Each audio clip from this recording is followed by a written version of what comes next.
anuncio de información, la segunda es la producción de prueba, y la tercera sería el cierre del debate y la valoración de la información. Ahora les voy a pasar a explicar cada uno de ellos, ¿sí? En cuanto a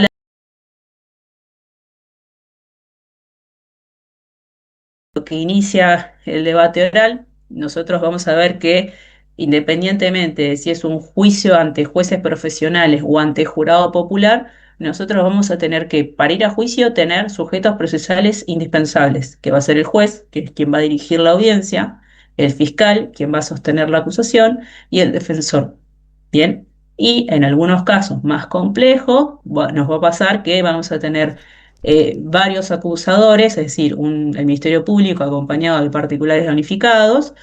Desde la defensa puede suceder que, vieron que de acuerdo al código, al nuestro, al de Provincia de Buenos Aires, nosotros podemos tener hasta 2 defensores. Bien, ese es el límite por imputado. Y también puede pasar que hayan intereses contrapuestos y eso haga que intervenga más de un defensor representando esos intereses, como el caso, por ejemplo, que vimos cuando analizamos la sentencia en su momento, el caso este que había ocurrido en Tucumán, Salta, bueno, en una provincia del norte que no recuerdo exactamente, pero que habíamos visto el caso que se llamaba Sin Cadáver, donde analizamos los indicios probatorios y demás. Bien, ahora, teniendo en cuenta que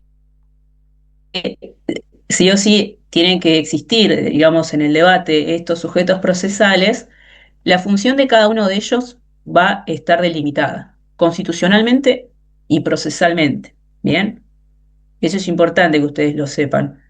Es decir, los sistemas de enjuiciamiento, el que nosotros conocemos con mayor profundidad, porque es el que vemos en la Universidad Nacional de La Plata, nosotros sabemos que dentro del juicio oral tenemos al juez que tiene digamos, la función de tomar decisiones, ¿sí? Pero que existe otro sujeto, que es el agente fiscal, que es quien hace la investigación en una etapa anterior y que una vez que llega a juicio tiene que anunciar, ¿sí?, cuál es el hecho que se va a tratar de producir prueba en ese momento, cuáles son las pruebas que tiene en contra de una persona imputada y cuál es la calificación jurídica. Bien. En cuanto al anuncio de información, tiene lugar cuando recién arranca el juicio. En el juicio profesional se le van a llamar lineamientos de la acusación y en los casos de juicios por jurados son alegatos de apertura. ¿Sí? Ese es el nombre que tiene digamos, en este modo de llevar un caso a juicio. ¿Sí? Desde el lado de la defensa, ¿sí?, la defensa también va a anunciar la información, ahora lo vamos a ver con ciertas particularidades, pero digamos, ante esa manera en que el fiscal relata los hechos, la defensa puede tomar una actitud positiva o negativa. Esto ya lo vimos en términos de teoría del caso. Luego de que las partes anuncian cuál es su caso, cuál es la teoría que tienen respecto de cómo sucedieron los hechos, va a pasar un segundo momento que es la etapa de producción de la prueba, ¿bien? En donde cada parte, el fiscal y la defensa, ¿sí?, van a convocar a sus testigos y les van a van a aplicar las técnicas de litigación que los vamos a ver en las clases que vienen. Y luego de que termina la etapa de producción de la prueba, viene la parte de cierre. La parte de cierre es el momento en donde no hay más pruebas por producir de ninguna de las partes, ni por parte de la fiscalía, ni por parte de la defensa, en donde cada una de ellas, tanto la fiscalía como las defensas, tienen que hacer una valoración de toda la información que se dio durante el debate. Bien, una vez que ya declararon los 10 testigos que estaban convocados para esas fechas, el último día mayormente se queda asignado para los alegatos de clausura. En esos alegatos de clausura, las partes sacan conclusiones acerca de todo lo que ocurrió en el debate, obviamente en relación a su teoría del caso, para ver si su caso quedó acreditado conforme a la teoría fiscal o si por el contrario no hay prueba suficiente para tener por culpable al imputado, en el caso de la defensa, por ejemplo. Bien. En este sentido, cuando nosotros hablamos de alegatos de apertura, siempre vamos a estar en esta primera etapa, en el anuncio de información. Bien, esto como para ustedes ubicarlos en qué momento estamos del juicio oral.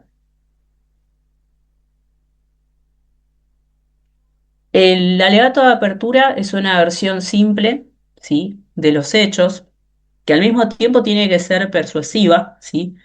Ustedes van a ver que cuando nos toque hacer alegatos de apertura, nuestra herramienta más importante es nuestra voz. ¿Por qué? Porque en los juicios ante jurados populares, los alegatos de apertura son orales, ¿sí? No podemos tener nada escrito ni leer absolutamente nada, ¿sí? Entonces nuestra herramienta principal es la voz. Y que por supuesto el uso adecuado de nuestra voz va a poder permitir llegar a quien tiene que tomar la decisión, que en este caso serían los jurados. Entonces vamos a ver que en determinados momentos vamos a tener que usar una voz más fuerte, con mayor énfasis, y en otros momentos tal vez una voz más baja o más, digamos, en aspectos que tal vez no nos benefician tanto, vamos a tener que no ocultarlo, sí, sí, sí, que el jurado lo sepa, pero tal vez no hacer tanto énfasis en ello y tomar un tono de voz diferente. Pero ¿qué sucede? Que esta versión que nosotros damos, además de ser simple y ser persuasiva, tiene que tener respaldo probatorio. Por eso, a su vez, tiene que ser consistente, ¿sí? ¿Cuál es la finalidad de los alegatos de apertura? Lo primero que tenemos que pensar es que en los juicios por jurados, ¿no?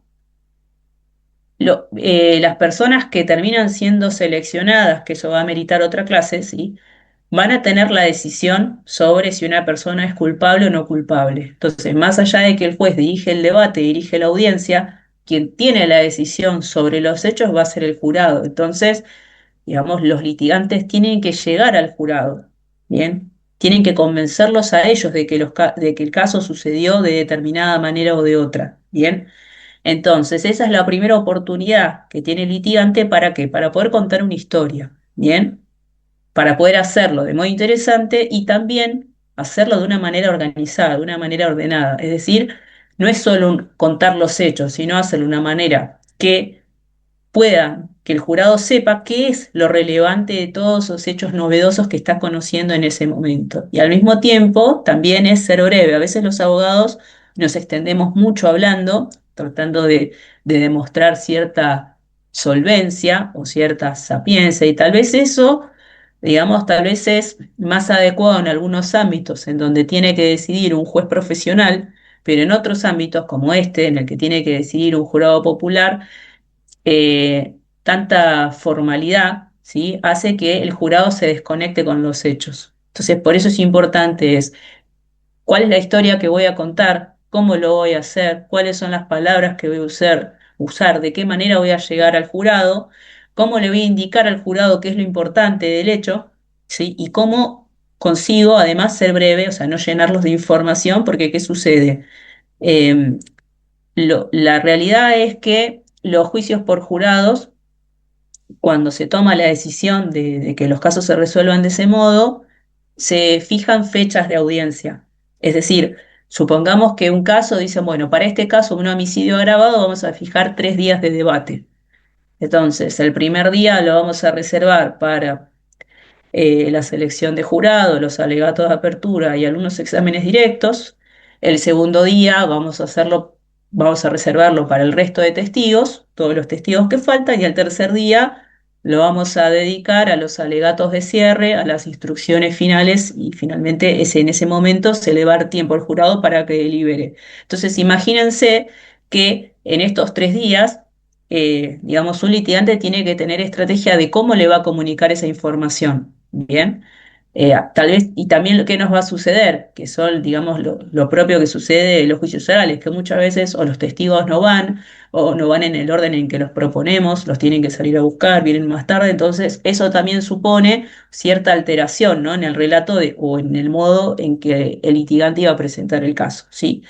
Pero más allá de esas cuestiones que escapan a los litigantes, lo ideal sería que nosotros, cuando tenemos que ir a juicio oral, vayamos con un plan de trabajo, ¿bien? Y ese plan de trabajo es el alegato de apertura.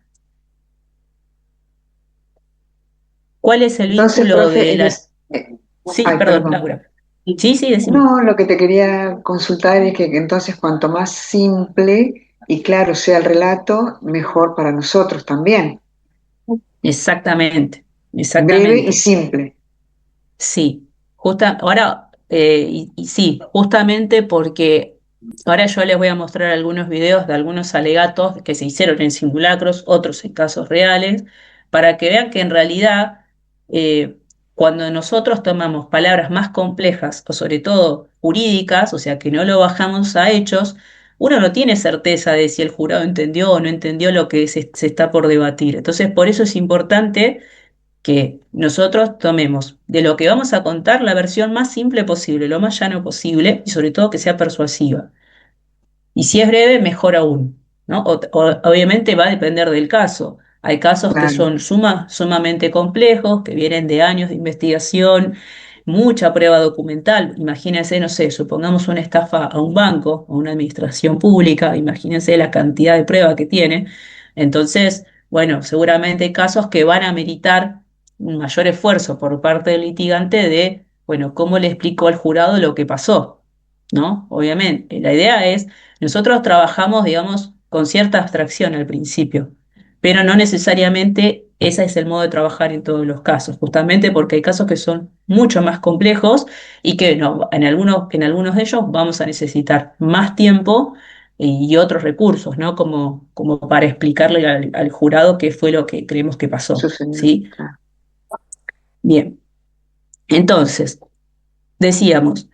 ¿Cuál es el vínculo de los alegatos de apertura con la teoría del caso? Bien, los alegatos se relacionan con la teoría del caso, es que son solamente una porción de la teoría del caso. La teoría del caso es el análisis completo que yo hago del caso en sí, todo lo que venimos trabajando en estas clases anteriores. Pero los alegatos de apertura es la selección de toda esa información que yo hago y cómo le voy a presentar el caso al jurado. Y sí o sí, también va a estar atravesado por esos tres elementos, por los hechos, por la prueba y por el derecho, ¿sí?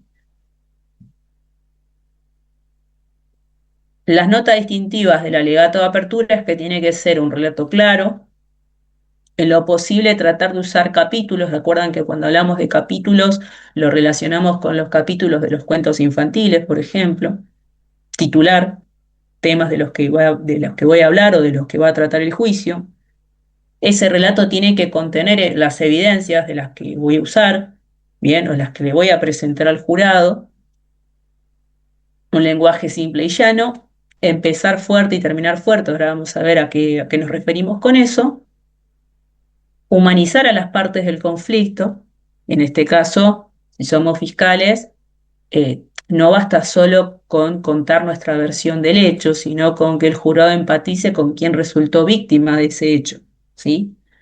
De acuerdo al caso, tal vez vamos a tener más herramientas para poder humanizar a esa persona, a la que está como víctima, digamos, pero es importante, ¿por qué? Porque el jurado antes de ese hecho no conoce nada de la causa, tiene que ser imparcial, entonces no es lo mismo que el jurado se imagine a quién es María, ¿sí? A que yo le presente y le diga, bueno, María era una persona que le gustaba hacer esto, iba a estudiar, era buena alumna y demás, ¿no? O le muestro una foto de ella. Y ahora después vamos a ver en qué momento se podría mostrar una foto de la víctima. ¿Bien? Pero además, esto en el rol, perdón, esto en el caso de la fiscalía, pero en el caso de la defensa también va a tener que hacer ese trabajo de humanizar a quién, al imputado. ¿Bien? Porque ya de por sí, que fíjense para ustedes qué fuerte que es que el imputado ingresa a la sala de audiencias esposado con dos custodios, mayormente de la policía, eso ya es una imagen fuerte. Bien, entonces lo interesante es cómo, desde el caso que nos toca trabajar, cómo hacemos para humanizar a esa persona que viene imputado por un hecho, acusado por un hecho, y sobre el que se van a sentar testigos, se van a presentar evidencias en su contra, ¿sí? Bien. Y luego también otra tarea que tenemos es anticipar las debilidades. Bien. ¿Las debilidades cuáles son? Bueno, esto, las debilidades ustedes las van a poder advertir ¿de dónde? Del cuadro. Del cuadro del test de la superposición y del cuadro de la prueba. Bien, de credibilidad, pertinencia y legalidad.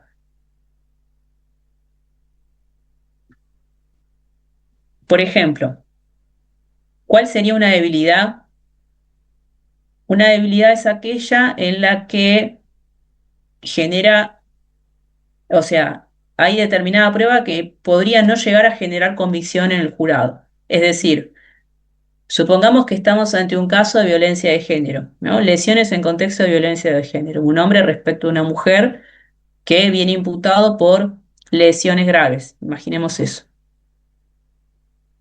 Lo que importa en el derecho son los hechos de ese caso concreto. Pero ¿qué sucede? Sucede que una persona está atravesada primero por la historia propia, por los valores que atravesó su vida, pero además también por cómo se comportó durante cierto tiempo. En general, en los casos de violencia de género, siempre lo que se trabaja es si viene un hombre imputado, es, bueno, ¿cómo ha sido esta persona en sus anteriores relaciones de pareja? Bien, si era una persona celosa, si era una persona dominante, si respecto de su pareja anterior, si la dejaba trabajar o no, si le controlaba las redes sociales, si le controlaba el celular y demás. Bien. Supongamos que nos toca trabajar con un imputado que tiene esas características de personalidad y que, digamos, son características que tuvo en su relación anterior. Bien, seguramente la fiscalía va a tratar de llegar a esos datos y va a tratar de introducirlos en el juicio. ¿Cómo lo va a hacer? Y tal vez convocando a una expareja del imputado. Bien, y supongamos que nosotros sabemos que esa expareja del imputado va a declarar en el juicio sobre este concepto, si se quiere, este carácter que tenía el imputado, bueno, nosotros tendríamos que poder anticipar esas debilidades al jurado. Bien, obviamente son casos difíciles porque hoy por hoy los casos de violencia de género, digamos, son noticias del diario todo el tiempo, están, digamos, siempre hay un caso de violencia de género, entonces como que la gente está muy sensible con esos temas. Entonces, bueno, ¿yo cómo anticipo las debilidades? Bueno, sí es verdad. Juan tuvo una novia y las cosas no terminaron bien. Pero bueno, él está arrepentido de eso, ya pagó por lo que hizo. Supongamos que se trata de alguien que tiene un antecedente penal, ¿bien? O alguien que es celoso. Pero no es lo mismo ser celoso y estar condenado por un hecho con una pareja anterior a solo tener carácter de celoso, ¿bien? Son, digamos, como se puede graduar, digamos, la violencia en algún punto. Eso como para ejemplificarlo, pero también puede ser lo de anticipar las debilidades, es cuando nos toca un caso, como por ejemplo el de Andrés Alpiste, en donde tenemos un caso que toda la prueba de cargo es exclusivamente indiciaria. Bien, entonces no hay prueba certera sobre que los hechos ocurrieron de ese modo. Es correcto, no hay ningún testigo que vea a Andrés Alpiste en el momento del hecho, o le ve la cara a Andrés Alpiste. Eso es correcto. El tema es, desde el lado de la fiscalía, cómo le puede anticipar la debilidad al jurado. ¿Y cómo lo hace? Bueno, con toda la otra prueba de contexto que puede llegar a ubicar a Andrés Alpiste en el lugar del hecho, o con móviles para poder cometer el hecho, ¿sí?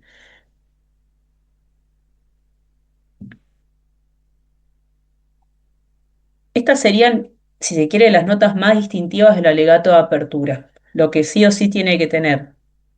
Ahora después vamos a ver en qué orden van a aparecer.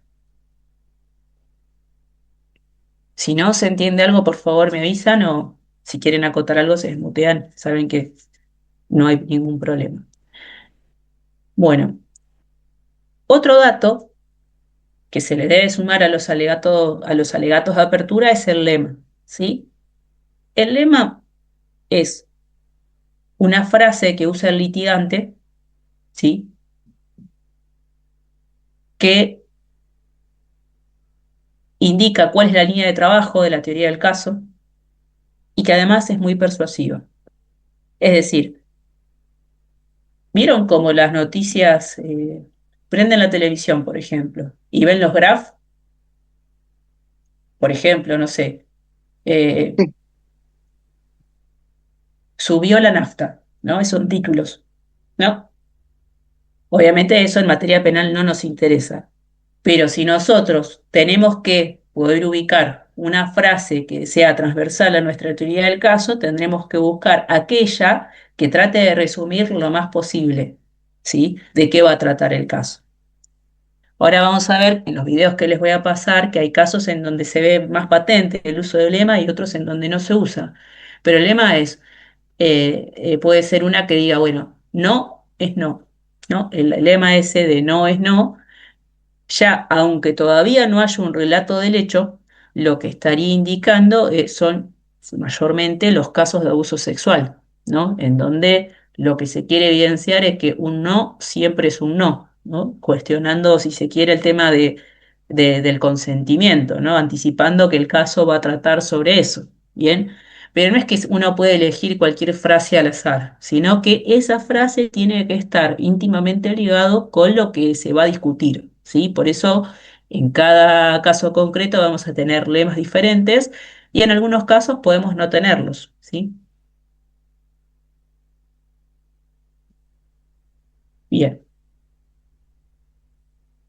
ahora, cuando nosotros estamos en uso de los alegatos de apertura, que ya los venimos trabajando de antes, una vez que tenemos todo el caso, vimos todo el expediente, nos entrevistamos con todos los testigos y demás, nosotros tomamos una decisión previa, ¿no? De vamos a presentar el caso de este modo. Si tenemos el rol de acusación, sea fiscal o sea particular damnificado, el bloque acusador tiene la obligación de ser claros en el relato, ¿sí? Pero no ya con fines persuasivos, sino por obligación constitucional, ¿bien? O sea, sobre todo el fiscal, ¿sí? Nadie se puede defender de lo que no conoce. Y la verdad es que si la fiscalía pretende acusar a alguien, por empezar, lo mínimo que tiene que hacer es ser claro con el relato, ¿bien? En esa claridad de los hechos que va a relatar, se tiene que referir exclusivamente a los casos que se van a discutir en el juicio, ¿sí? ¿Se acuerdan que la clase pasada hablamos de los hechos controvertidos y los no controvertidos y los hechos neutros? ¿Bien?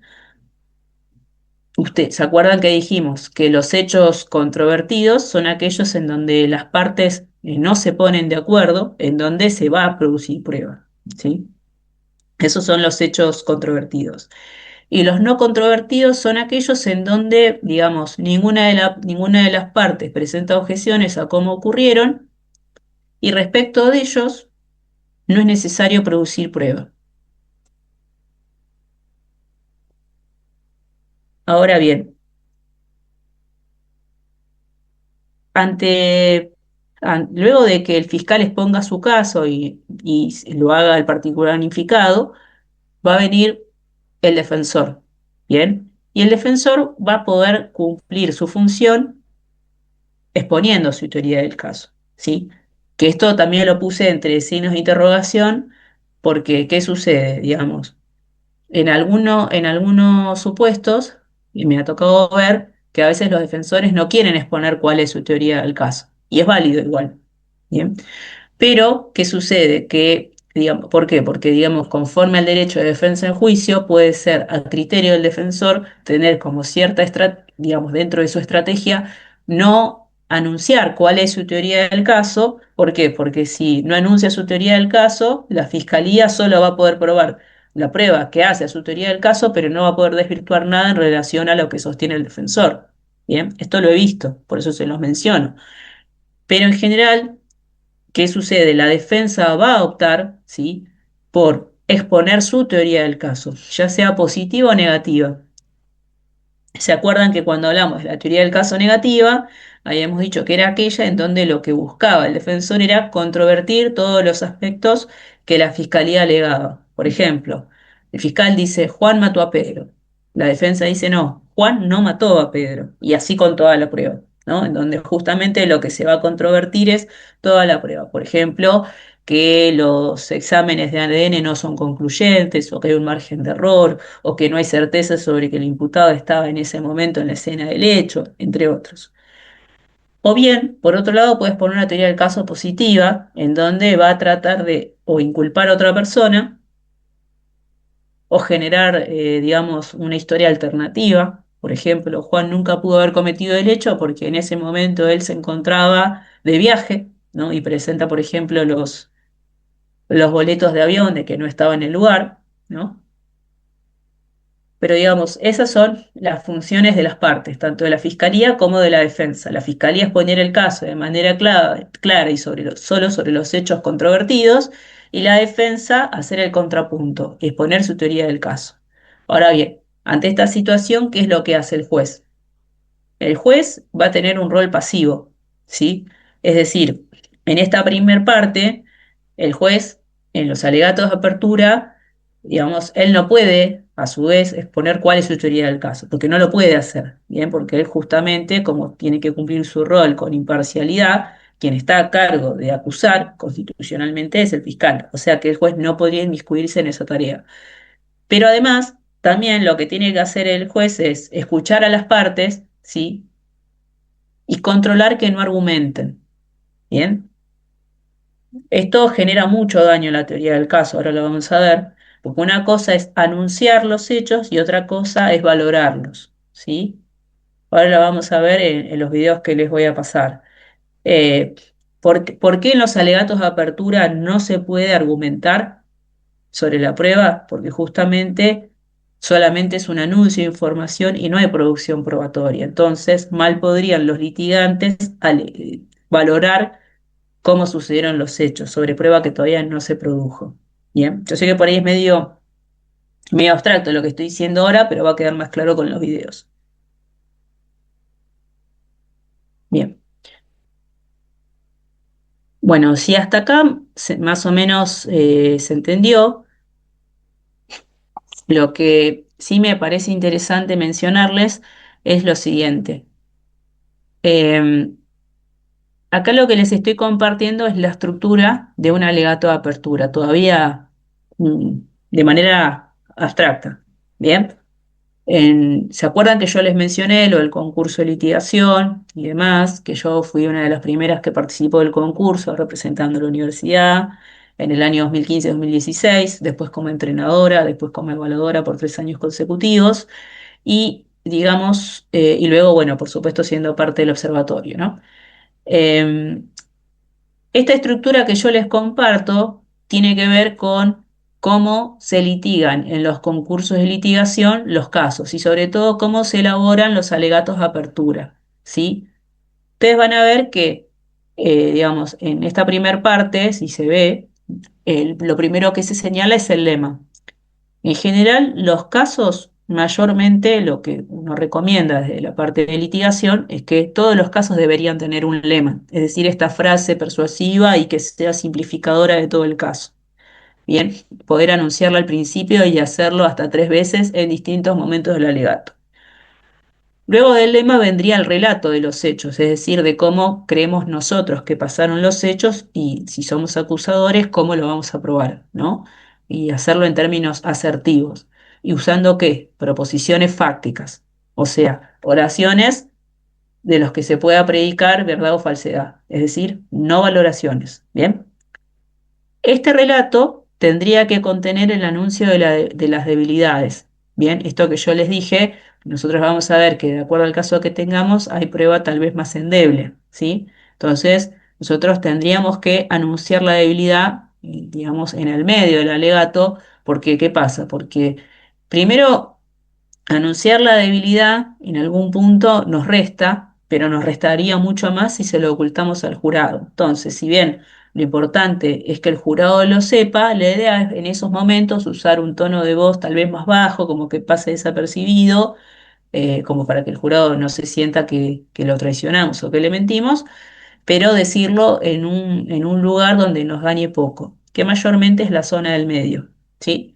Luego seguir con el relato, también con proposiciones fácticas, y luego proceder a la enunciación de la prueba. Con la enunciación de la prueba tenemos dos maneras. Por un lado lo podemos hacer ir testigo por testigo o ir por tema. En el ejemplo les puse móvil y medios, pueden ser otro, no importa.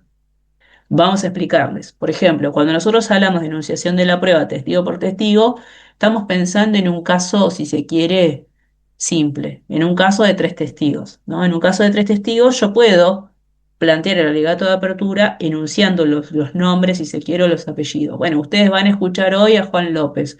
Juan López les va a contar cómo encontró la casa en la que encontraron muerto, no sé, a Andrés Alpiste, supongamos, ¿no?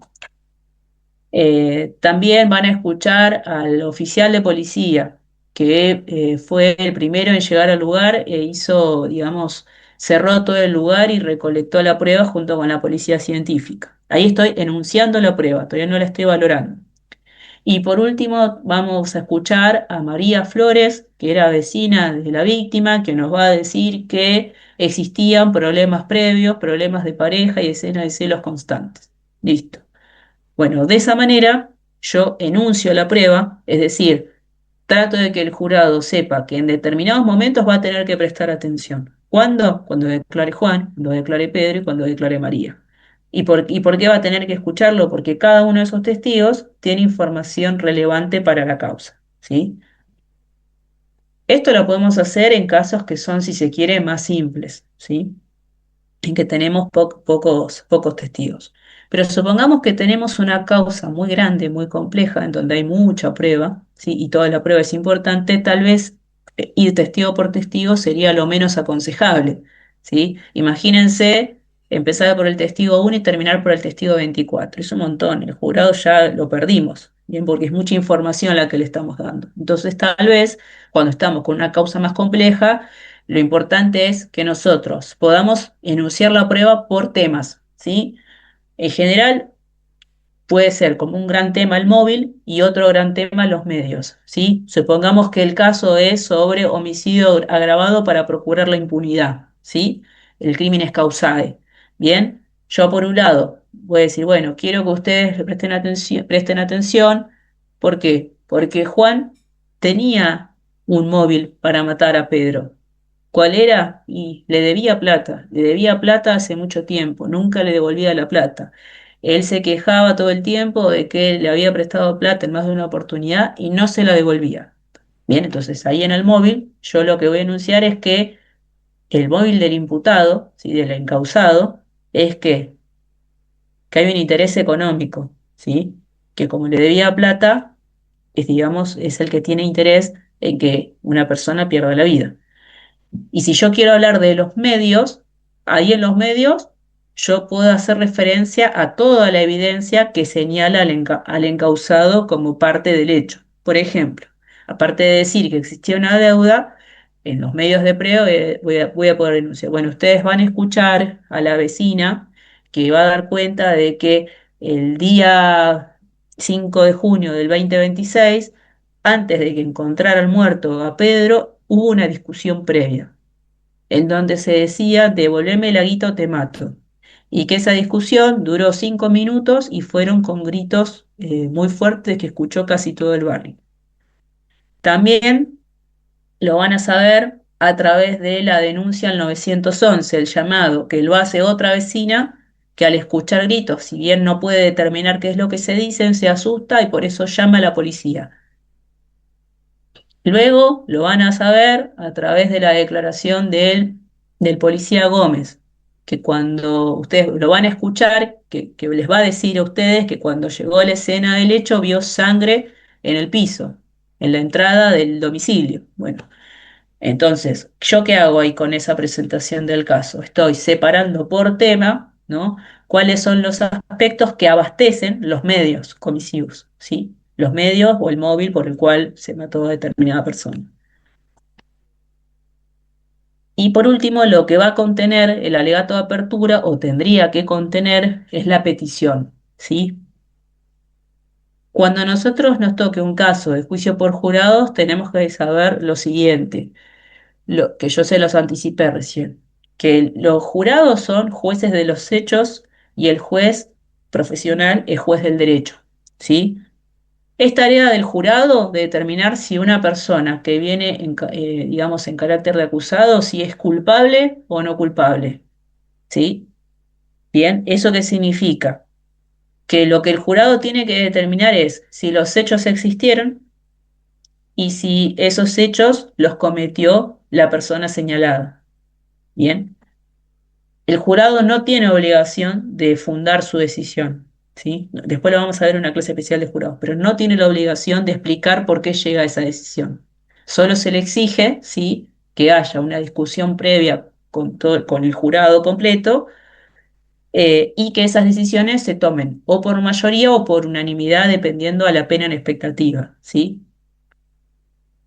Para ir a un caso en juicio por jurados, en términos generales, yo les puedo mencionar que nuestro código, nuestro sistema de enjuiciamiento de la provincia de Buenos Aires determina que la regla general es que todos los casos que superen los 15 años de prisión en adelante se terminen por jurados, salvo que el imputado renuncie y prefiera ser juzgado por jueces profesionales. Esa es, digamos, cómo se regula en Provincia de Buenos Aires. La regla es juicio por jurados, la excepción juicio profesional. Bien.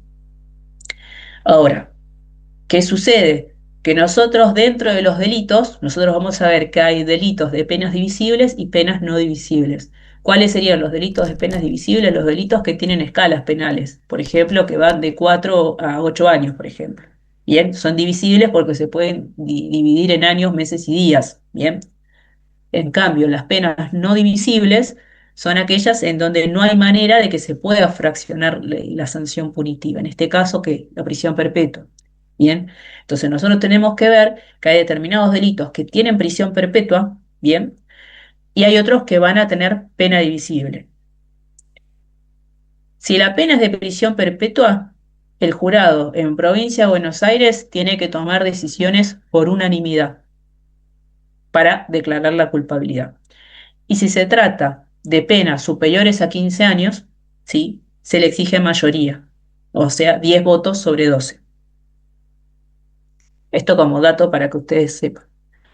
Ahora, volviendo a la petición, el jurado, luego de que la fiscalía les presenta el caso, les dicen que creen que creen cuál es su versión del caso, de cómo sucedieron los hechos y le enuncia la prueba, les va a pedir al jurado que declaren a Juan Pérez culpable del delito de homicidio, o de homicidio agravado, o de robo con armas. Bien, se los va a pedir expresamente. Y la defensa, por su parte, ¿sí?, le va a hacer una petición conforme a su teoría del caso. Si la teoría del caso de la defensa es negativa, la petición de la defensa va a ser no, que Juan Pérez sea declarado no culpable del delito de homicidio o del delito de robo con armas.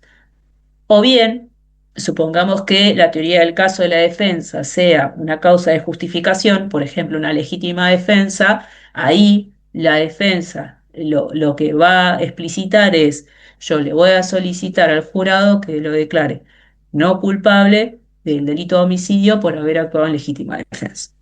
Bien. Bueno, esto a grandes rasgos, por favor díganme si hay algo que no se entendió, me preguntan, pero esto es a grandes rasgos lo que tiene que tener los alegatos de apertura, ¿sí?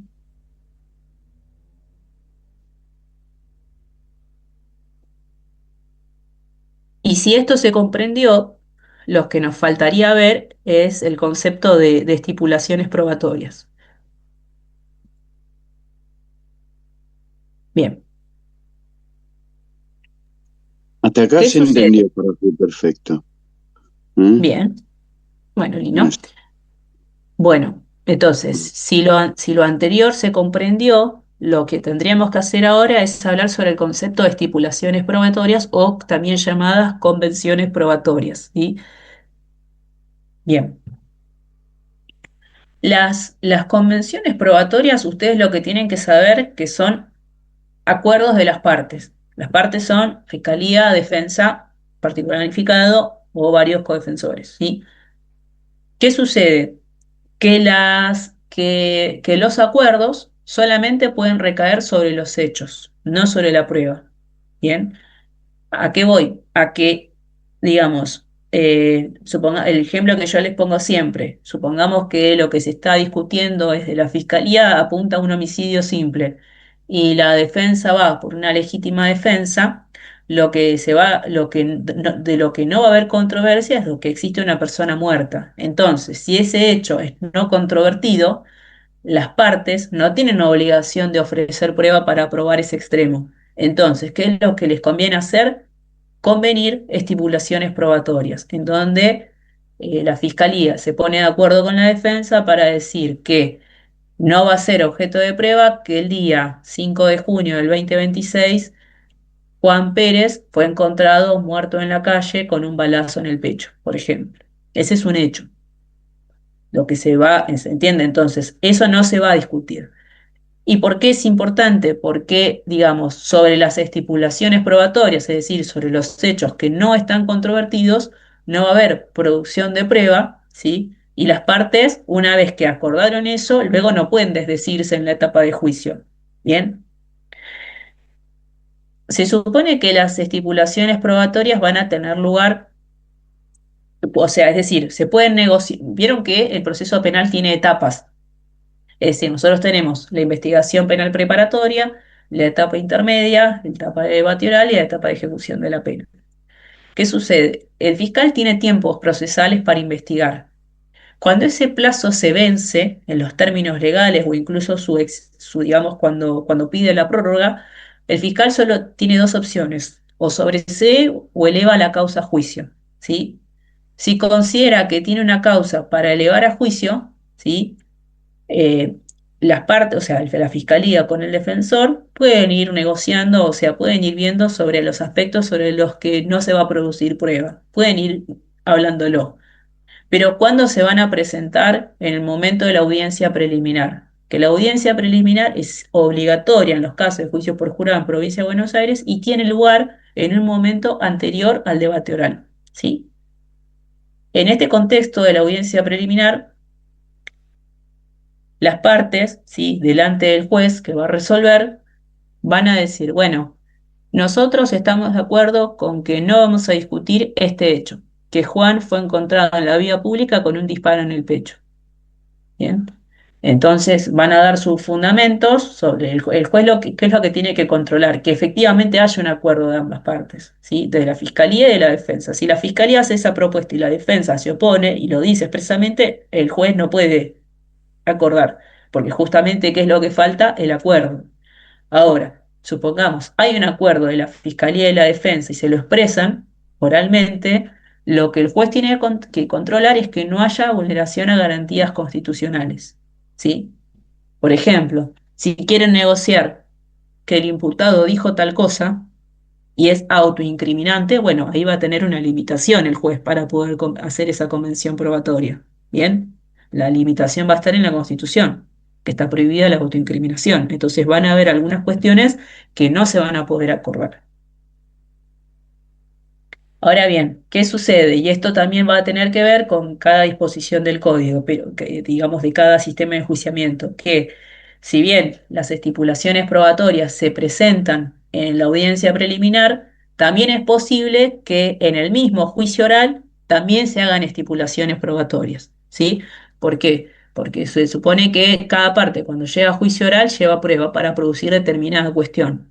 Pero supongamos que en el curso del debate se produce prueba y ya no deviene necesaria probar otra cuestión porque ya quedó acreditada, bueno, las partes dicen, bueno, se interrumpe la audiencia de debate, se hace una reunión con el juez entre las partes, fiscalía, defensa y juez, y van a decir, bueno, nosotros nos ponemos de acuerdo con que estos hechos se van a tener por probados.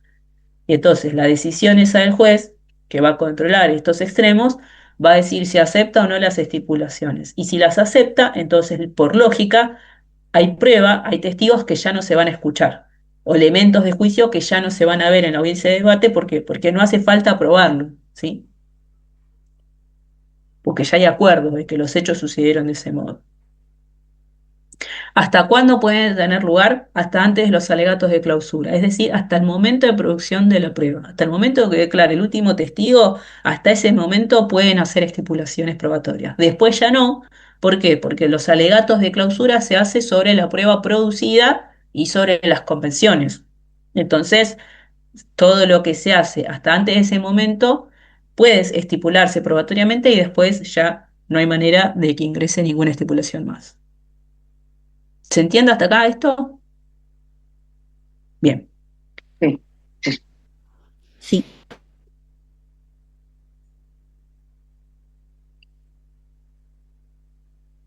bien.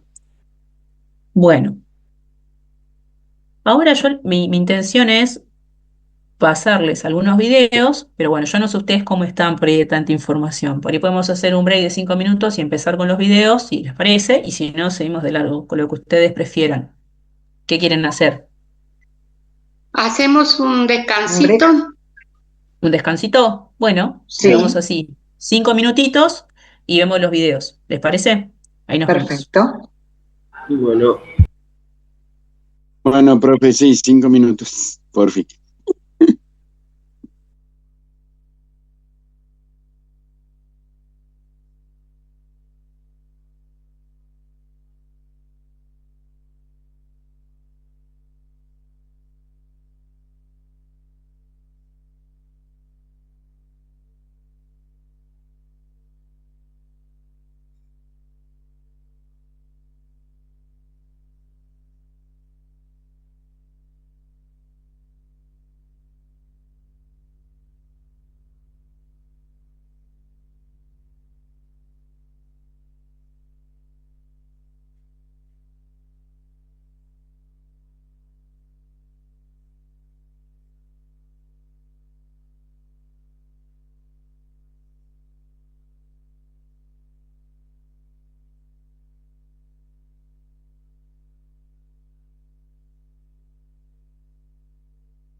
Bueno, hola, hola. Ahí estamos de vuelta. Hola, profe. Bueno, estamos, profe. Ahí estamos. Bien. Sí, sí. Bueno, les propongo lo siguiente. De acuerdo a lo que acabamos de ver, es decir, la explicación precedente, vamos a ver una serie de videos y me gustaría escucharlos a ustedes acerca de si consideran que cada uno de estos videos se abastecen o no todo lo que estuvimos viendo o no, cuáles serían las críticas, qué es lo que le estaría faltando o qué es lo que les sobra. ¿Bien? A ver, Vamos espérenme un segundito.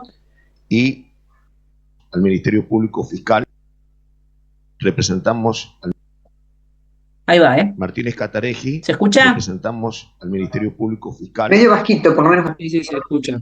Bien. No sé si Vamos te veo a bajito. representar. ¿Cómo? Sí que se Ahí. veía, por lo menos yo me salía medio entrecortado, no sé si a lo demás. Y medio bajo, profe. Se escucha, A sí, ver, se escucha. ¿se escucha abajo? Bien, hay aumento.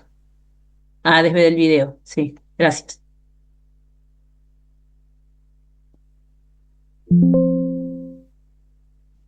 A Karina Rodríguez.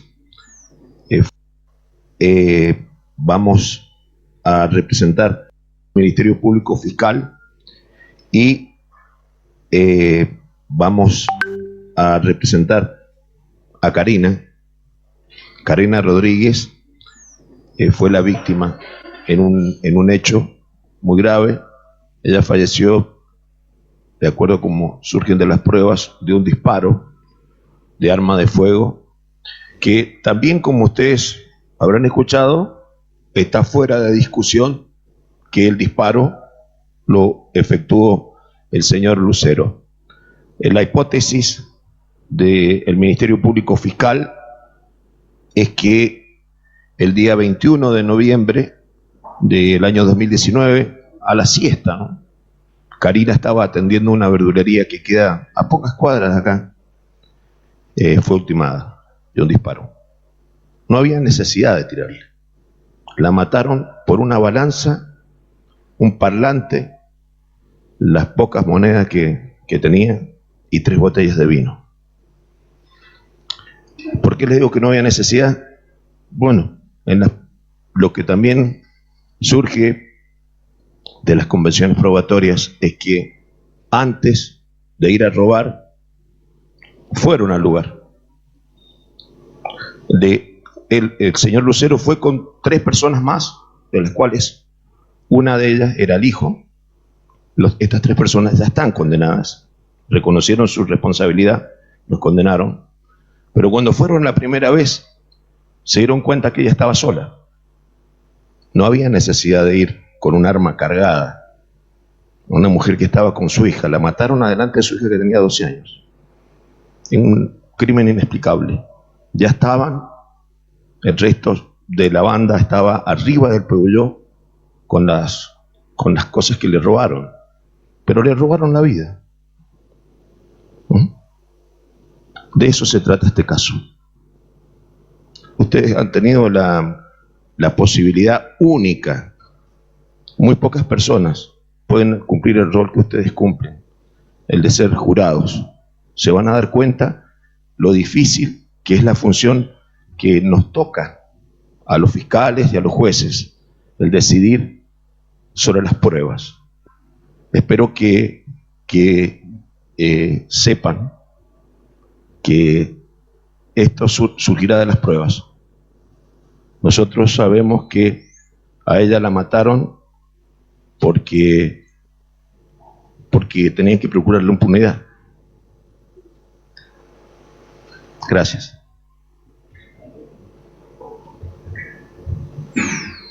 Señor defensor. Gracias. Bueno, señor el jurado, yo soy el doctor Pedro Sosa, encargado de la defensa del señor Genaro Lucero. Bien, hemos escuchado al Ministerio Público, al doctor Sibori, mencionar la circunstancia del fallecimiento de la señora Karina Rodríguez en esa oportunidad, en noviembre del año 2019. Tal ustedes acaban de escuchar a la señora jueza, acá hay un montón de coincidencias probatorias o acuerdos probatorios de que sucedieron los hechos y que en estos hechos sucedió el homicidio, ¿sí? O sucedió la muerte de la señora Lucero. Lamentablemente, un fallecimiento, ¿sí? En el Código Penal no está visto siempre de la misma manera. Hay fallecimientos que tienen una motivación especial, bien, hay otros fallecimientos que tienen otra motivación, y esto depende de la intencionalidad de las partes. Mire, para ser más claro, les voy a explicar. Cuando nosotros vemos en el noticiero, por ejemplo, que un funcionario policial le dispara a una persona que le ha robado a otra, lo primero que hacemos es ponernos de acuerdo con lo que hizo el funcionario policial. Lamentablemente después uno escucha, mire, pero le imputaron de homicidio al funcionario policial. ¿Por qué si cumplía su deber? Porque estas son las circunstancias que el derecho puntualiza, bien, de cómo tiene que ser cometido el homicidio, cómo tiene que ser el accionar de la persona. Bien, lo que les ha dicho el doctor Sibori es que no había necesidad de matarla, ¿sí? Y en eso es donde centra la Fiscalía la circunstancia de que tiene que ser un homicidio criminis causa. Bien, y esto es lo que la defensa va a probar que no es así, o por lo menos que no se dan los presupuestos que exige la ley penal para considerar que este es un homicidio criminis causa. Exige ciertos requisitos muy puntuales y por eso la gravedad de la pena. Si estos requisitos puntuales que pide el Código Penal no están dados, no se le puede aplicar la figura del homicidio criminis causa. Y en eso va a consistir la tarea de esta defensa. Perfecto. Una vez entendido esto, quiero que sepa que la hipótesis defensiva, ¿sí?, va a tratar de probar con los elementos de prueba que vamos a escuchar, tanto testigos, peritos y demás constancias instrumentales, tal como lo acaba de redactar la señora presidenta del tribunal, de que no están dadas estas condiciones especiales que exige el homicidio criminis causa en este homicidio. Bien, valga la redundancia, no están en este fallecimiento. Y es ahí donde pretende esta defensa que ustedes, después de haber escuchado estos elementos, no se queden con solamente que el señor Lucero, por tener antecedentes o por no tenerlos, o porque disparó, porque no disparó, ¿sí?, es el responsable de este hecho, ¿sí?, de gravedad donde tiene el fallecimiento de la señora Rodríguez. De hecho, les voy a decir algo más, y esto es criterio personal. Bien, habían otras personas, conforme lo acaban de escuchar en las estipulaciones probatorias, que participaron de este hecho, y las otras personas han sido condenadas por una figura de menor gravedad. El simple hecho de que el señor Pantaleón Lucero haya efectuado el disparo, ¿sí?, que ocasionó la muerte, no es circunstancia absoluta para considerar que esta es la gravedad e imputar la mayor calificación, porque la ley no lo dice. Por lo tanto, esta defensa va a tratar de probar de que no es un homicidio criminis causa, sino que va a comprender el accionar del señor Lucero, otra figura del Código Penal, y de ahí que se juzgue su responsabilidad. Gracias, señor. Bien. Habiendo... Bien, hasta ahí. Bueno, ahí ahora los escucho a ustedes, a ver qué les pareció esto que acaban de escuchar, si se entendió el caso, de qué trata y sobre todo, bueno, de acuerdo a lo que vimos, digamos si cumple con los requisitos del alegato de apertura o no. El de la Fiscalía creo que no. A ver, Porque en un momento menciona, no recuerdo bien qué palabra dijo, pero en cuanto a la prueba, como que ya la valoró. bien, claro. Bien, ¿alguno más advirtió lo mismo que Hernán?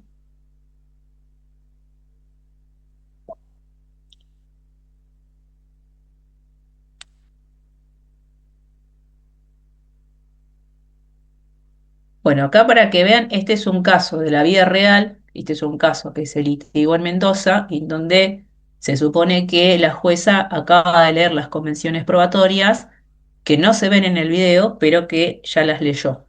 Entonces, las partes presentan su caso. Entonces, yo de lo que advierto, en esto, por ahí es un video muy largo, si pueden ir tomando nota para los próximos videos, por ahí sería ideal para no perder algunas cosas, pero piensen en esto. Preguntémonos, ¿hay uso de lema por alguna de las partes? No. No, No. Es más, ahora les voy a proyectar lo que habíamos visto recién. en la estructura.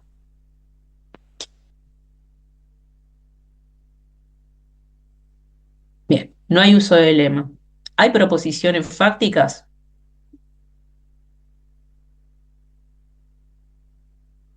¿Qué les parece que pasó de lo Sí, que A ver, sí, por parte de la fiscalía acusa al imputado de matarla por un disparo, de bien, que, bueno, también se dice de que hubo un hecho anterior, de que el imputado fue con tres personas más a revisar el lugar y fue ir con la señora a ver si estaba sola. eh, y bueno, y después el segundo hecho, que es cuando se efectúa el robo, bueno, y el disparo, que creo que es lo que acusan de robo, que efectúa el disparo, pero no, igual no se dice bien cómo fue el hecho, igual. bien, ahí está. O sea, hay una descripción genérica del hecho sobre que por lo menos lo que nos quedó, hubo un arma, entraron al local en dos oportunidades varias personas, uno de ellos era Pantaleón y el resto no sabemos quiénes son, y la mataron en un homicidio, crímenes causados, dice, pero no dice más. ¿Hay anuncio de debilidad? No. Y lo más importante, ¿enunció la prueba? Dijo a ver cuál era la prueba más importante de este caso, o qué era lo que tenían que prestar atención el jurado,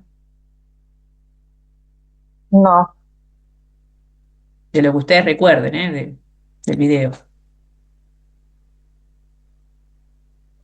no, para mí no. No, la prueba la está anunciando, profe, cuando está diciendo por qué es el crimen. Ahí está anunciándole que entraron a una casa, a un comercio, tres individuos, apuntaron, dispararon delante de una menor de 12 o 14 años, causándole la muerte a la propietaria del local. Ahí me parece que está anunciando la prueba. No sé, Claro, tal vez pero escuché. ¿se acuerdan que nosotros dijimos que ese, tal vez si se quiere, podría ser el relato del hecho, una Sí, aproximación de lo que pasó? Pero el próximo paso que tendría que dar el fiscal es explicar cuál es la evidencia que el jurado tiene que prestarle atención, sea testimoniales, videos o lo que fuese. En ese bueno, sentido, igual lo que estaba advierto calentando el agua, es no, que no, si estás hablando, Lino, como que se entrecortó. Veo que mueves los labios, pero no te escucho. no, está bien, está bien. ¿Puede ser? Sí, no Sí, sé qué no, pasó. Bueno, no, que había bueno. ido a calentar el agua, por eso no vi el principio del video. Ah, Mi hermana me ok. avisó que ya empezó y yo estaba calentando el agua en la cocina para el mate. Ah, bueno. Bien. Bueno, lo que faltó entonces, a mi criterio, es la anunciación de la prueba. El fiscal no explica, o sea, si bien más o menos relata cómo pudo haber sido el hecho, no dice cuál es la prueba que es dirimente para el caso. Bien, lo que sí dice era no había necesidad de matarla y lo hizo para procurar su impunidad. Y desde el lado de la defensa, ¿qué teoría del caso plantea? ¿Positiva o negativa? De acuerdo a lo que Profesora, venimos viendo. profesora, con lo que Sí, respecta a lo que yo veo en el relato de la fiscalía, es que él está tratando de justificar que la causa de la muerte de la señora fue en vano. Por eso habla de lo que había sido robado, que no necesitaban matarla, que ya el hecho había sido consumado, que las cosas estaban en el auto y que la mataron al vicio. Porque bien, tampoco dice si ella se movió, si ella sacó un arma, no, nada de eso dice. bien. Sí, es correcto lo que mencionas. Lo que yo Bueno, digo, sí, es que es correcto, es lo que dice, no había necesidad de matarla, ya le han robado las cosas, no explica mucho más cómo fue el hecho, no dice, entraron al lugar, la agarraron de los pelos, la tiraron al piso, no dice esa descripción, hace como un modo genérico que le robaron y que no había necesidad de matarla, lo dice en esos términos. Por eso es cuán importante es hablar con lenguaje de hechos, ¿no? Más que consideraciones abstractas como es, le robaron o no había necesidad de matarla. Porque uno dice, bueno, ¿y qué es lo necesario para uno? Lo necesario no es, es algo conceptual, que va, y además muchas veces termina siendo subjetivo, no hay un anclaje objetivo en lo que describe. Pero volviendo, es desde el lado de la defensa, ¿qué teoría del caso propone? ¿Una teoría del caso positiva o negativa?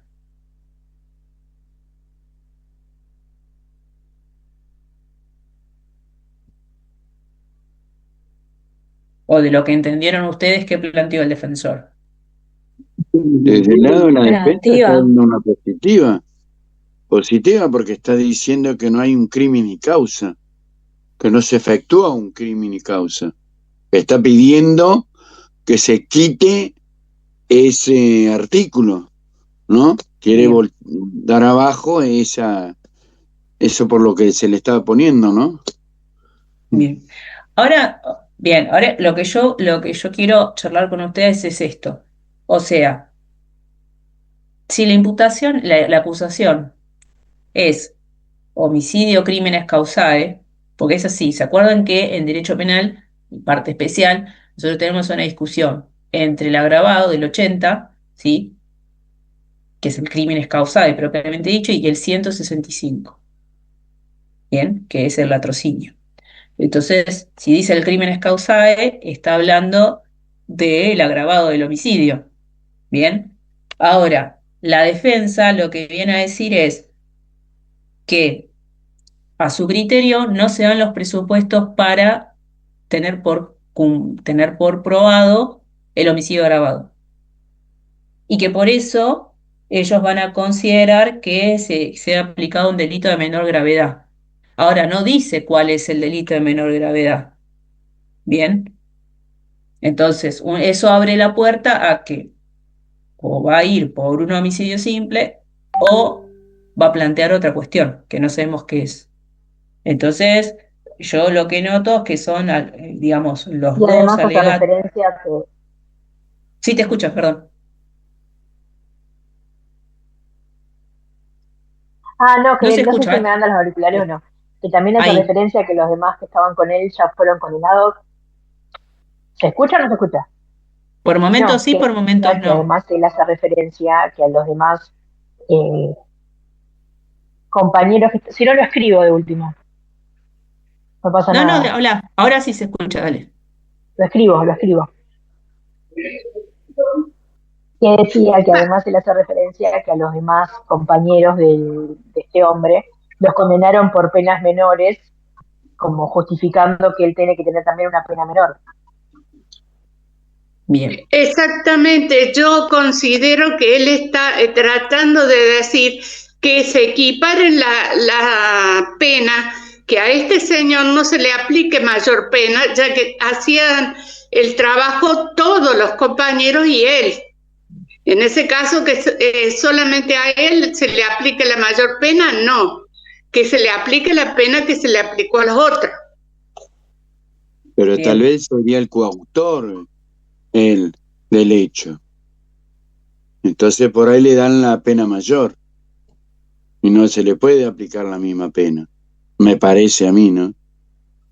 Claro, que es justamente por donde pasa el conflicto. O sea, yo lo que entiendo, a mí me da la sensación, o sea, porque no sé cómo sigue el caso, que tal vez los otros consortes de causa fueron condenados por el 165, que es pena temporal, que es pena visible. En cambio, el crimen es causa es perpetua.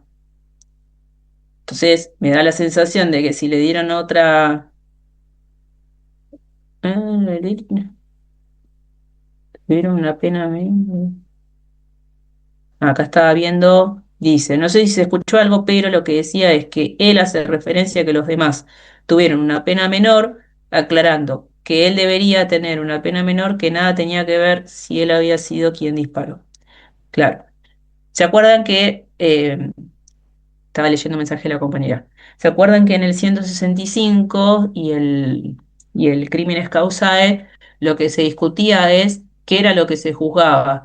Si el homicidio tenía que ser doloso o culposo, si tenía que aplicarse un concurso real o ideal, bueno, que había varias soluciones. Bueno, es una discusión jurídica.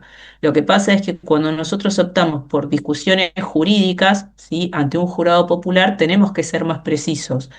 Lo que a mí me da la sensación es que del relato de la fiscalía y el relato del defensor no surgen con claridad los más importantes que son los hechos y sobre todo por dónde pasa el punto de conflicto. Sobre todo la fiscalía perdió una oportunidad importantísima, ¿sí? Sobre todo si lo que se va a discutir es dónde voy a encuadrar una el hecho en sí, si es en una figura o en otra. No, o sea, lo importante hubiera sido que describa el hecho correctamente, pero sobre todo que le explique al jurado cuál es la prueba que es dirimente para el caso.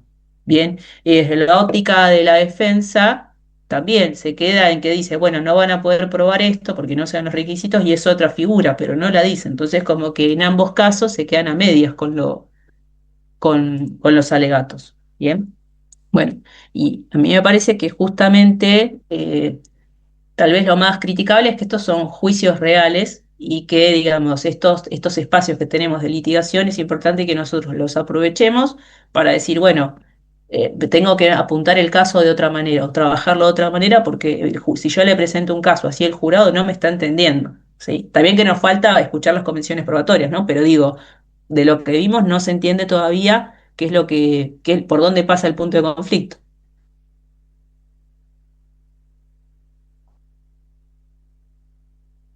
¿Qué se vería, profe? Como que el juicio se perdería entonces si ambas partes no hicieron lo que corresponde. Y claro, porque ahí lo que a mí yo te digo, la sensación que me da es que como la fiscalía no fue clara, ante Y la la duda defensa prevalece, tampoco. la duda juega a favor del imputado, ¿sí? Sí, Entonces, yo creo que esa es la que la tiene más complicada ahí es la fiscalía. Si justo claro. pierde la oportunidad, que es la más importante, para explicarle al jurado por dónde pasa el punto de conflicto, que es lo importante, si no le precisa qué es lo que tiene que prestar atención, el jurado va a presenciar todo un juicio sin ninguna brújula, sin ningún norte de cómo mirar los hechos, cómo mirar la prueba y demás. Entonces, al defensor siempre le queda la última carta del beneficio de la duda. Bien. Bueno, vamos a convencerlo Y a bueno. Roberto para que entre en la clase. Ah, a ver, Pero bueno, de todos mientras, modos, ¿el veredicto se sabe, profe, de ese caso? no, Ah, no, porque, digamos, hoy estaba buscando algún video como para poder compartirles con ustedes que sea breve, pero sobre todo para explicarles qué difícil que es preparar casos y sobre todo tratar de hacerlo respetando cierta estructura y sobre todo ser claros cuando transmitimos los casos penales. No sé el resultado, después lo voy a buscar a ver si... Mendoza empezó hace poco con los juicios por jurados y los transmite en vivo, así que tiene que estar en YouTube. Después claro. les paso igual los links. Bueno, ahora vamos con otro, vamos a ir un poquito más rápido. Escuchen este.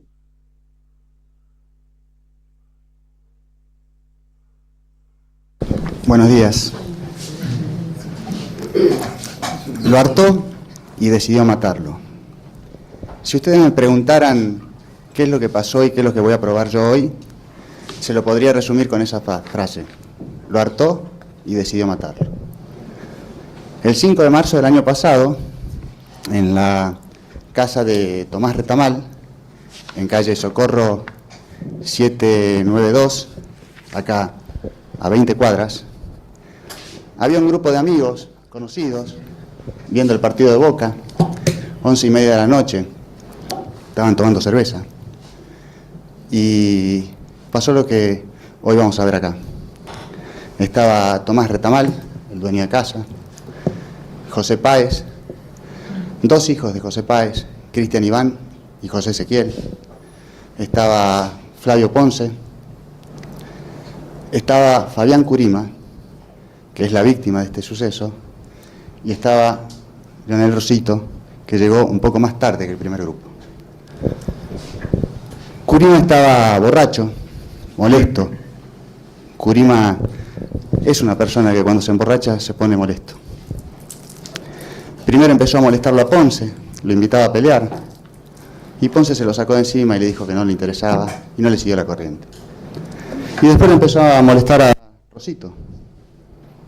Lo hartó.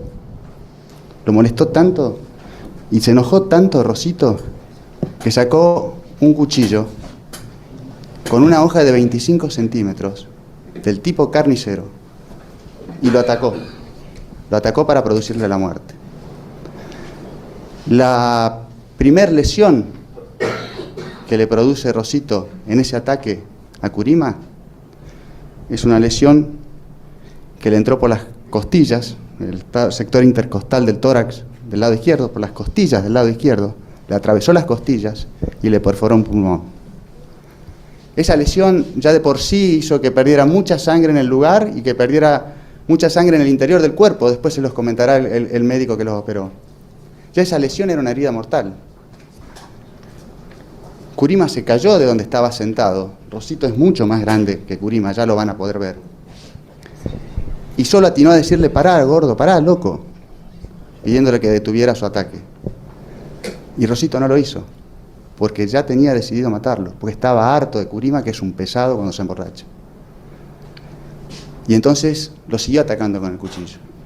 Y le produjo lesiones en el hombro, le produjo lesiones en el rostro, en la frente, le produjo lesiones en el brazo derecho, le produjo lesiones en los antebrazos. Las lesiones en los antebrazos, por lo general, y en este caso en particular, son producto de que intentó detener el ataque, defenderse. Estaba en el piso y el otro con un cuchillo con una hoja de 25 centímetros. Finalmente, Rosito le produce una lesión más en la boca del estómago, en la panza. Y ahí Curima produce una exhalación, prácticamente que se desvanece. Y cuando Rosito entendió entonces que ya el resultado estaba seguro, tomó el cuchillo y se retiró. Ese es el hecho que yo les voy a probar hoy con la prueba que voy a traer. Ese hecho, según nuestro Código Penal, está establecido por dos artículos, el 79 y el 42. Es un homicidio tentado. Es el intentar matar a otro y no lograrlo por una cuestión ajena a la voluntad del que inicia el ataque. Eso es lo que le voy a probar hoy. ¿Cómo se los voy a probar? Ustedes van a escuchar, en primer término, a Curima, la víctima, que después tendrán oportunidad de escuchar los médicos cómo milagrosamente se salvó esa noche. Van a escuchar después a dos oficiales de policía. Uno es Villagrán, que llegó al lugar a raíz del llamado que hace Retamal, el dueño de casa, para que lo fueran a socorrer al moribundo Curima, ensangrentado. Después van a escuchar al oficial García, que es miembro de la policía científica, que fue con la delegación de policía científica. En realidad no fue él solo, sino fue con otros dos. Pero en particular, este fue el que sacó las fotos del lugar, que ustedes van a poder ver, para que vean las consecuencias directas del ataque feroz de Rosito. Luego de ello van a escuchar a los testigos directos. La verdad es que en los casos penales no siempre se da la oportunidad de tener testigos directos que presencien lo que ha acontecido. Entonces van a escuchar a Retamal, Tomás Retamal, el dueño de casa. Lo van a escuchar a Flavio Ponce. Lo van a escuchar a Cristian Iván Páez. Y van a escuchar a José Páez, José Ramón Páez, un señor de 52 años, padre de familia, el más amigo de Retamal. Y respecto de él es que le voy a pedir que presten mayor atención. Yo sé que el juicio es largo, pero Páez tuvo el triste privilegio de presenciar todos los acontecimientos de esa noche, desde las molestias de Curima a Rosito hasta el ataque y las palabras de Curima pidiéndole por favor que cesara con su ataque, lo que Rosito no hizo. Luego de ellos van a escuchar, o voy a traer para que ustedes puedan escuchar y evaluar, al doctor Ramiro Urbaneja, que es el médico de policía. El doctor Urbaneja constató lesiones en Rosito y también constató las lesiones que tuvo Curima como consecuencia del ataque. Y les va a poder explicar claramente, porque aparte es un médico especialista en el tema, a qué se deben esas lesiones, por lo general por qué se producen y el peligro que implican. Claramente en este caso, de no haber habido una intervención muy oportuna de los cirujanos del Hospital San José, Curima hubiera muerto. Y finalmente, voy a traer acá para que puedan ustedes escuchar al médico que formó parte del equipo de cirugía del Hospital San José, que incluso tuvo una intervención directa en la costura del pulmón perforado, para que les explique bien cuál fue la consecuencia del ataque, de las lesiones constatadas en Curimá y por lo general a qué obedecen ese tipo de lesiones o a qué obedecían en este caso concreto. La defensa va a esforzarse en presentarles a ustedes o probarles a ustedes dos cosas. La primera cosa que va a intentar hacer la señora defensora y el doctor Garbulinsky es mostrarles que Curimá es una persona mala, que Curimá, cuando hablo Curimá, es la víctima, que es una persona que estuvo presa, que estuvo en la cárcel y que cuando se emborracha es pendenciero. Es un pesado, realmente es un pesado. ¿Y saben qué? La defensa en eso va a tener razón. Curimá no es una persona muy popular. Curimá estuvo preso bastante tiempo, estuvo condenado. Y cuando se emborracha es un pesado. El otro punto que la defensa va a intentar demostrarles es que su defendido habría actuado en legítima defensa. Y ahí la defensa no va a tener razón. Porque ustedes van a poder apreciar claramente que Rosito no estaba en una situación de inminente peligro hacia su vida. No estaba en una situación de o te mato o me matás. Van a poder apreciar claramente que Rosito tenía dominado a Curimá, al borracho y molesto de Curimá en el piso, y siguió con su ataque, y tomó el cuchillo y lo siguió hiriendo, un ataque que era absolutamente evitable. Es más, su amigo Ponce, cuando Curimá se puso molesto con Ponce, se lo sacó de encima y punto. Él podría haber hecho lo mismo. Por eso, con la prueba que voy a traer, van a poder ver claramente que Rosito en ninguna situación estuvo en legítima defensa, que en ningún momento corrió peligro para su vida, que en ningún momento pudo no evitar lo que sucedió. Podía evitarlo perfectamente. Lo que pasa es que se hartó y decidió matarlo. Yo les voy a pedir un esfuerzo grande en un sentido. El doctor Burrones les explicó bien cómo uno debe intentar valorar la prueba que se produce en un juicio. Yo les voy a pedir algo que es muy difícil porque los seres humanos en realidad actuamos de otra forma. Estamos influenciados por propias creencias, vivencias y demás, y eso va generando prejuicios en nosotros. Les voy a pedir que hagan el mayor esfuerzo posible para concentrarse en los hechos de esa noche, en lo que sucedió esa noche. Traten de sacarse los prejuicios, las simpatías o antipatías que puedan generarnos desde la víctima, el imputado o las personas que declaren acá. Traten de concentrarse en los hechos, en qué ocurrió, en qué ocurrió. Porque la verdad es que no estamos ante un concurso de popularidad. Necesitamos otra cosa de ustedes. Y eso es el esfuerzo que les pido. Sáquense los prejuicios y escuchen los hechos. Estoy seguro, y estoy muy contento que este caso se resuelva de esta forma. Estoy seguro que si ustedes pueden despojarse de esos prejuicios, si pueden concentrarse en los hechos, si pueden evaluar realmente qué es lo que ocurrió y qué se probó, vamos a poder concluir que el señor Rosito no tuvo en peligro su vida. El señor Rosito no estaba ante un ataque inminente. El señor Rosito tenía más opciones. Y no obstante, como se hartó, decidió matarlo a Curimá, al pesado de Curimá.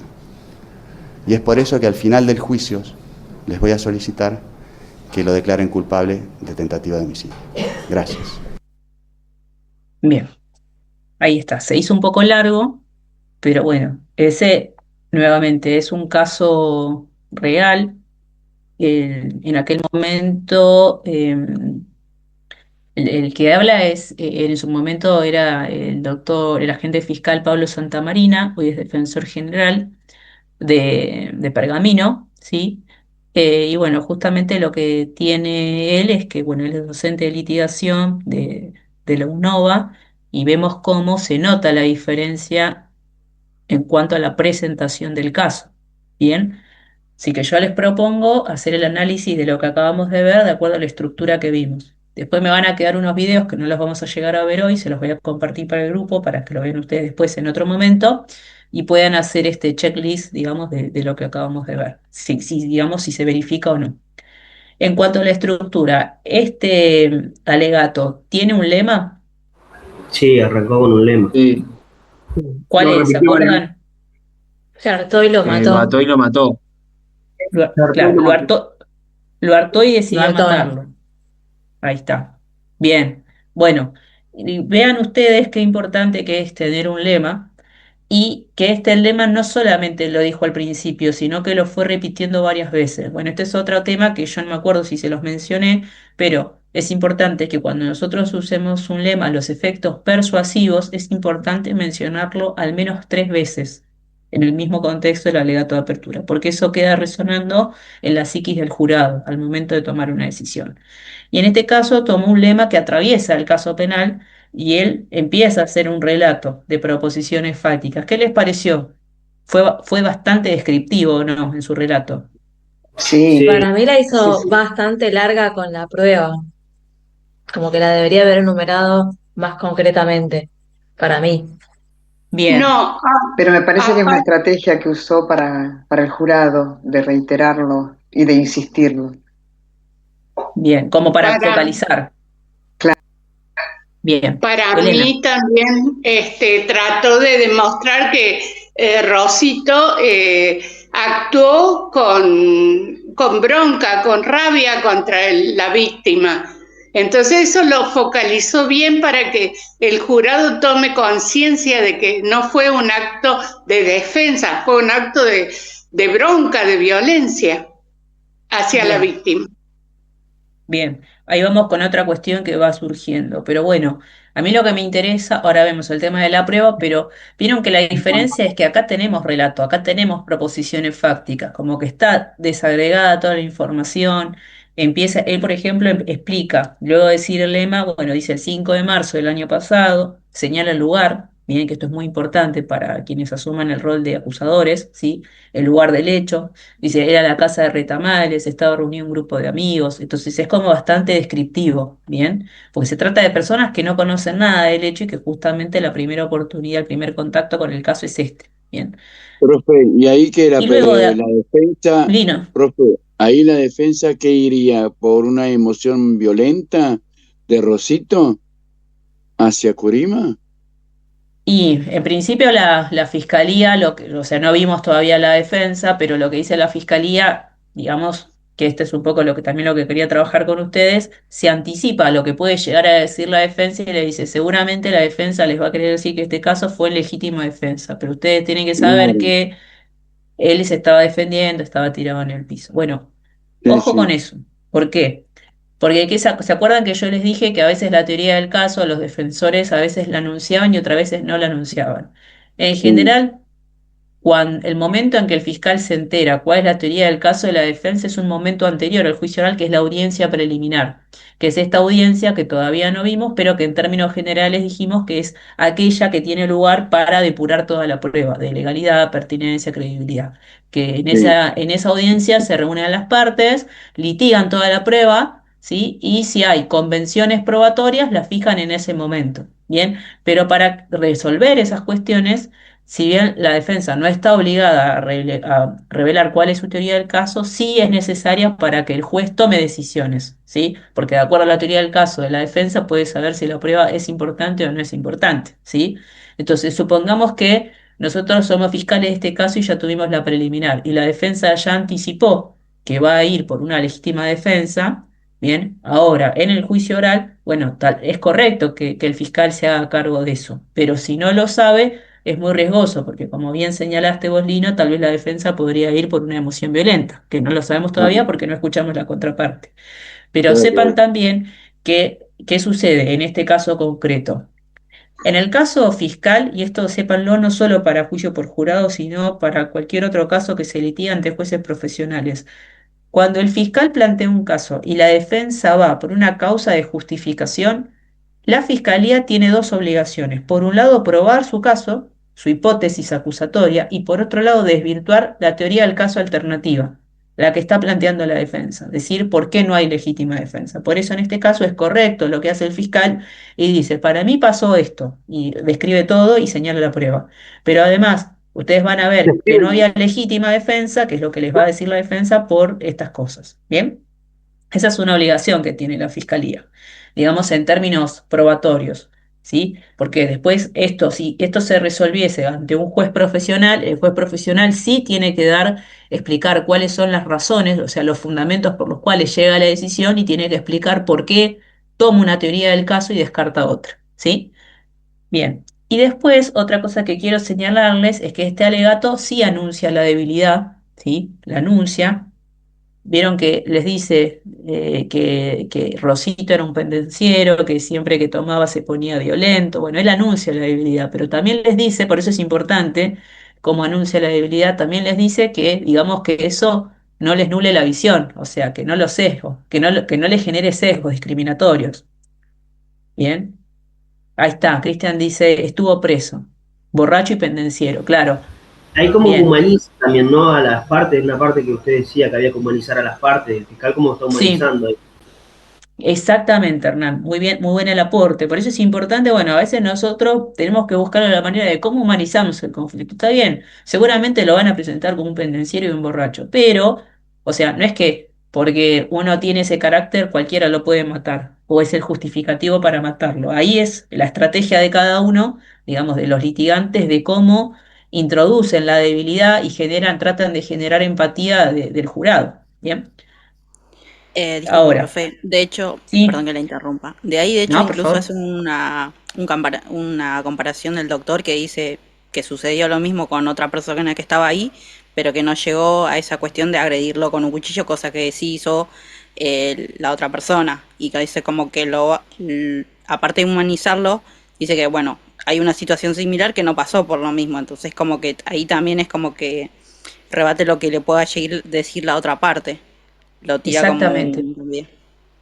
exactamente. Eso está bueno también, porque eso, ¿qué es lo que tiende a buscar? Tiende a desvirtuar la teoría de la contraparte, porque está diciendo, había otras opciones, había otra salida, no era que era su vida o la de él. Entonces, estos datos que va introduciendo a modo enunciativo le sirve para fortalecer su teoría del caso. Y ya el jurado va entrando en el caso teniendo esa primera versión de los hechos. Y algo muy importante que les quiero señalar, que a ustedes les va a servir para hacer sus propios alegatos, que tiene que ver con los términos y las palabras que usa el fiscal. El fiscal, hay varias oportunidades que le habla a futuro. Dice, a ustedes se los comentará el médico, les va a decir la herida que tenía. Es importante que cuando nosotros hagamos nuestro alegato de apertura, que para que el juez no piense o que el jurado no piense que estamos alegando, digamos, que no estemos fundamentando, quiero decir, o valorando, lo importante es nosotros siempre hablar a futuro. Les voy a demostrar, vendrá el testigo y les dirá, ¿entienden? O sea, como, porque si no, eso puede ser objetable por parte de la contraparte, ¿sí? Los alegatos de apertura uno no puede valorar la prueba, sí la puede enunciar y sí puede decir, va a venir este testigo, les va a hablar de esto, presten atención, de manera corta y breve y pertinente y nada más. Pero diga, traten de usar esos tips que a ustedes les va a servir, ¿sí? Después, en relación a la enunciación de la prueba, bueno, él hizo justamente lo que se da en este video, a diferencia del anterior, es que o sea, va señalando cuáles son los testigos, porque es importante que lo escuche. Por ahí a veces se va un poquito eh, por ahí es como que llega un momento en que se hace un poquito largo, por ahí tal vez podría haberlo recortado un poco, pero trata de explicarles al jurado por qué es una tentativa de homicidio. Bien, porque tal vez el homicidio se entiende un poco más. ¿Ves? Hay una persona que está muerta, ya está, y es homicidio. En cambio, la tentativa de homicidio, nosotros los abogados o los que estudiamos derecho, sabemos que hay una diferencia. Que en la tentativa lo que se juzga no es el resultado, o sea, no se produce la muerte, sino haber puesto en funcionamiento el itercrímenes, es decir, haber tenido comienzo de ejecución, en este caso con la cuchilla que tiene varias heridas, que le perfora el pulmón y demás. Bien, entonces por eso el fiscal dedica una parte de sus alegatos a explicar por qué el médico va a contar cómo fue que suturó la herida, de cuánto medía y demás. Bien, y otra cosa muy importante que también se ve es la petición. Ustedes sepan lo dice al final, el fiscal dice, les voy a pedir que declaren culpable a Rosito del delito de tentativa de homicidio. Bien, así terminaría de una manera ordenada el alegato de apertura. Bien, ya nos queda poco tiempo, no los quiero cargar con mucha info, pero digamos, sepan que estos alegatos de apertura tienen que ser, si se quiere, no un resumen, pero sí algo breve del hecho, sí que sea lo más importante y que sea lo más trascendental, o sea, que el jurado no puede dejar de saber, ¿sí? Y que le sirva para tomar decisiones. ¿Bien? En general, esto, bueno, fue un alegato largo, pero en general los alegatos de apertura en los concursos no duran más de 5 minutos. Yo no los voy a correr con el tiempo, pero la idea sería que para la clase que viene, yo igual les voy a compartir otros videos para que ustedes vayan viéndolo y lo comparen con lo que venimos trabajando. La idea sería que ustedes para la clase que viene puedan traer, de acuerdo al rol que tienen, de fiscales y defensores, traigan su propio alegato de apertura. ¿Cómo lo presentarían? Teniendo como norte de que no podemos valorar, que es importante hablar a futuro, tratar de respetar esta estructura, tener un lema, repetirlo varias veces, hacer la petición y demás. ¿Sí? Eh, esta sería digamos, los lineamientos de trabajo para la clase que viene. Obviamente, después de esta clase, como siempre, les voy a compartir el Power de lo que vimos hoy, los links de los videos que vimos y también de los que me faltaron pasar, que ahora les explico un poco más. Este video está bastante completo, pero hay otro más que se lo voy a compartir, que es un video, un simulacro de INESIP, un simulacro de juicio, en donde es un juicio completo. Yo les voy a decir a partir de qué minuto lo tienen que ver, así no ven todo el juicio, si no es muy largo, para que presten atención a los alegatos de apertura de la Fiscalía y de la Defensa. ¿Bien? Y así, más o menos, de acuerdo a eso, tal vez les sirva para presentar su caso. Recuerden que de los alegatos de apertura, la acusación estaba en el cuadro que les pasé el otro día, que igual si bien hay cosas que son debatibles, vamos a dejar esa por ahora, esa calificación legal, ¿sí? Y del lado de la defensa, vuelvo a reiterar, en el caso de Andrés Alpiste, ustedes son libres como defensores de plantear sus alegatos de apertura conforme a la teoría del caso que ustedes consideren. Pueden ir por duda razonable, pueden ir por una teoría alternativa, bueno, esto véanlo ustedes, ¿sí? Pero bueno, espero que les haya generado interés, por lo menos esta clase, traté de hacerlo un poco más dinámico, pero bueno, a veces los tiempos son tiranos, ¿eh? Bueno, ¿alguna duda, pregunta, consulta que quieran hacer respecto de esto o de la tarea para la clase que viene?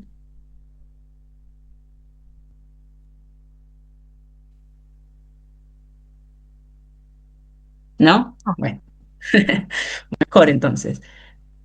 Voy a sacar los auriculares estos. Bueno, gracias, profe. Que tenga un Sí, buen fin de semana. Gracias por todo. Y entonces quedamos que del lado del Ministerio Público Gracias, Fiscal profe. Buen fin de- la calificación va la que ya está. sí. Perfecto. Salvo que vos me digas, bueno, no, mira, yo considero que es esta otra. Después lo vemos, pero más o menos para que todos tengan la misma base. Porque eso Bueno, justo lo discutimos con los chicos que estuvieron presentes ese día y como para sí. unificar criterios. ¿Eh? Pero Bueno, bueno, bueno. en todo caso, si vos consideras, Lino, que va otra, bueno, elegí otra y vemos cómo queda en los alegatos de apertura. ¿Sí? Bueno, Bueno, bueno, bueno. nos vemos la clase que viene. La tarea es hacer un alegato de apertura de Andrés Alpiste, es uno por cada persona. Sí, Anímense, o sea, la idea es hacerlo dinámico, tratar de, bueno, asumir un poco el rol que nos toca de fiscales y defensores, acuérdense de ser persuasivos, usar los tonos de voz, hablar a futuro, ¿sí?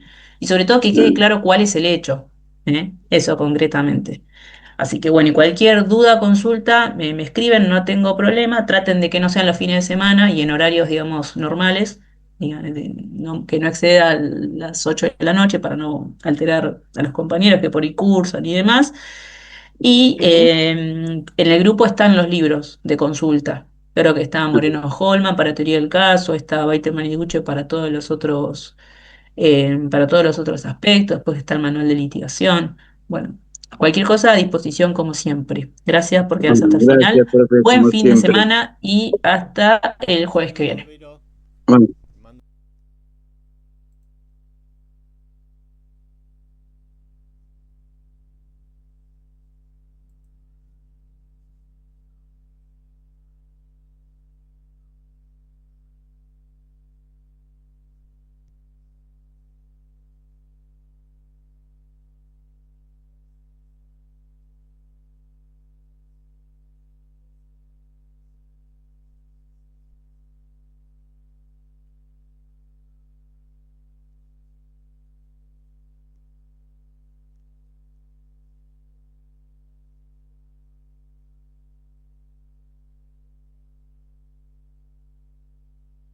las que estamos pensando en este espacio, ¿sí?